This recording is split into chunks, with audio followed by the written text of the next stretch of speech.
तुम्ही पक्षांतर करणार आहात, वरिष्ठां किंवा एससीबीसी चौकशी, तुमच्यावरती कार्यकर्ते दबाव आणि त्याच वेळेला जरी प्रसारमाध्यमांना मीटिंगमध्ये अलाउड झालं नसलं तर राजापूर लांजाच्या बैठकीमध्ये तुमच्यावरती देखील काही कार्यकर्त्यांनी सांगितलं की तुम्ही याबाबतचा विचार गांभीर्याने केला पाहिजे किंवा दबाव टाकलेला आहे, त्यांचं म्हणणं आहे. नेमकं काय घडलंय का आणि तुम्ही काय निर्णय घेणार आहात? काल तुम्ही अफवा म्हटलात, पण आजचा एकंदर तुमचा सूर कसा आहे?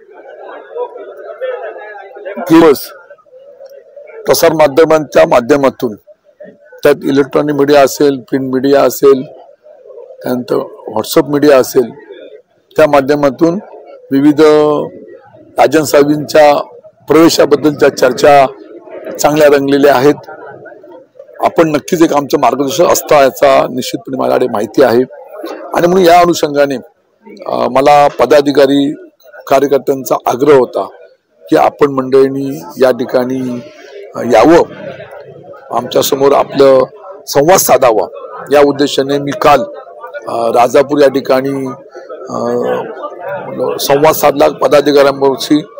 त्या ठिकाणी सर्व उपस्थितांमध्ये सर्वांनी भावना व्यक्त केल्या की राजन साहेब, तुमच्यावरती अन्याय झालेला आहे, पराभवाला कारणीभूत अनेक मंडळी आहेत आणि तुम्ही योग्य तो निर्णय घ्या, अशा तऱ्हेच्या भावना व्यक्त केल्या. आणि त्याला अनुसरून मी सांगितलं की मी योग्य वेळी योग्य निर्णय घेईन, अशा तऱ्हेच्या मी भावना व्यक्त केल्या.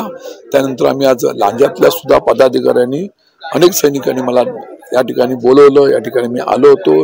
या ठिकाणी त्यांच्या भावना, माझ्या भावना त्या ठिकाणी व्यक्त केल्या आणि मी एवढंच सांगितलं की निश्चितपणे भविष्यातल्या कालखंडामध्ये योग्य तो निर्णय योग्य वेळी घेईन, अशा मी भावना व्यक्त केलेल्या आहेत. तुम्ही आता एक पराभवाचा उल्लेख केला, कारणीभूत ठरले काही लोक. सो साधारण कार्यकर्त्यांनी तुमचा होरा नेमका कशा पद्धतीने आहे, म्हणजे काय झालं, काय कार्यकर्त्यांचं पण म्हणणं काय? पराभवाला कारणीभूत वरिष्ठ मंडळी आहेत. आज नाव घेऊ इच्छित नाही तुमच्या समोर, परंतु ते शोधणं गरजेचं आहे.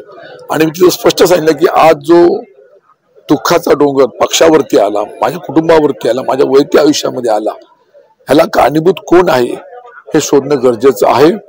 नाही शोधलं तर भविष्यातल्या कालखंडामध्ये अशी माझ्यावरती जी वेळ आलेली आहे ती वेळ पुन्हा अन्य व्यक्तीवरती येऊ शकते. ती येऊ नये यासाठी योग्य ती निर्णय त्यांनी घेतला पाहिजे वरिष्ठ नेतृत्वाने, आणि त्यासाठी योग्य वेळी योग्य मी निर्णय घेईन असं आपल्याला सांगू इच्छितो. आज महिना झाला निकाल लागून, तुम्ही जसं म्हणताय की कारण शोधली पाहिजेत, वरिष्ठांकडून मी आपल्याला सांगितलं ना, योग्य वेळी योग्य निर्णय घ्यायला मी सक्षम आहे.